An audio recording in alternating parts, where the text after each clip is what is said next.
it's a price to pay for hoping never slips out and slide. Alright, this is Spider-Man Team Up 113, and this one is Spider-Man teaming up with King Kull. I don't know who that is. I think it is a Conan the Barber thing. This is written by DeMatteis, and it continues on the story from the previous issue, which featured the Defenders. And this one also features them, but also it doesn't. In fact, only Doctor Strange is in it. Spider-Man, he has been poisoned by the serpent-men, and he's gonna die if we don't find an antidote to it. We've got a recap of part 1. Spider-Man and Slayer-Man, they fought against the serpent-men, and the serpent-men, they had captured the Defenders.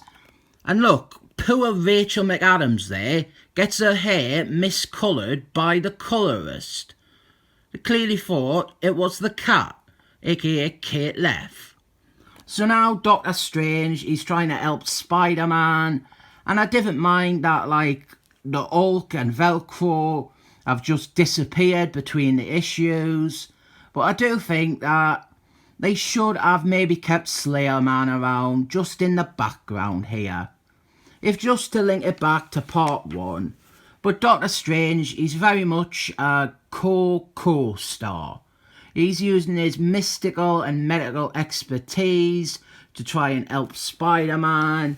And the story is that Doctor Strange, he's going to send Spider-Man, well, Spider-Man's Casper form, back in time to the days of Conan the Barber to try and secure a cure to the serpent-men's poison. Also, Wang, Doctor Strange's slave, because Doctor Strange supports slavery, I would have just replaced Wang with Slayer-Man. It's more pleasing to have that continuing link, and Slayer-Man, he would probably offer more personality than Wang, who is really only there to keep asking Doctor Strange what he is doing. So Spider-Man's Casper form, he goes back in time, and he goes back to the Arden days, the days of King Kull. And this is, when you look at it from above, this story, it has been a very long-winded way to have Spider-Man team up with an L. Ron Howard character like King Kull. You'd think with all this effort, they'd have gone for Conan the Barber instead of his lesser known friend, King Kull. And this is kind of where the story loses us a bit. Swords and sorcerer pots just isn't my thing. It's a genre I have no interest in, but this is at least readable. Spider-Man, he is a fun character. He is a good character to put on this adventure, because even if your interest diminishes, you're still deeply connected to Spider-Man. I also can't help but think that I would have enjoyed this story even more if we had all the Defenders gone back in time, if they went back to this time period. This is our villain here.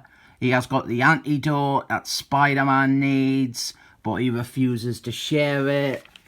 But now, I'm just thinking of another story entirely.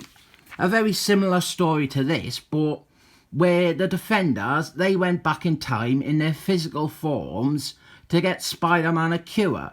And we got to see the old day, all this Conan the Barber stuff, and then Seaman and Velcro, and even Slayer-Man, them fitting in quite well. I didn't really like getting sidetracked by ideas like that. Nobody wants to listen to fan fiction.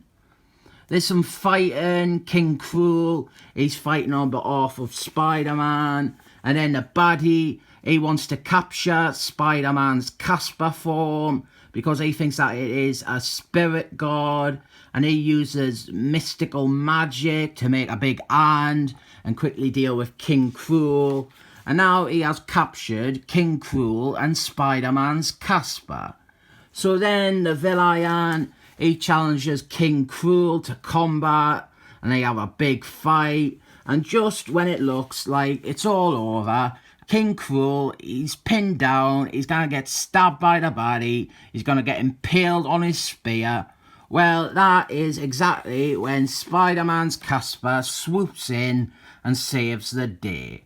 And there's the Hulk selling fruit pies.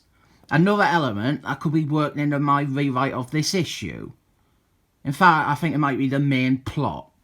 And Spider-Man, he gets the potion and he is cured and they all lived happily ever after. Next issue, Spider-Man and Kazor, and it is written by Marky Mark. I will say, this isn't as good as part 1, but I don't know how much of that is personal preference, down to it going into the swords and saucer pot stuff, or for me wanting more of a Defenders story out of a Spider-Man comic. There's nothing wrong with this. It does a good job of making that King Kull stuff less overwhelming or potentially boring and tedious.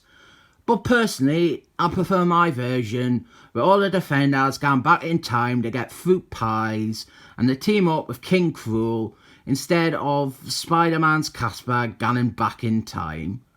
Also, Spider-Man, he doesn't really fight a tiger. It didn't really happen, so I can only give this 7 thumbs up.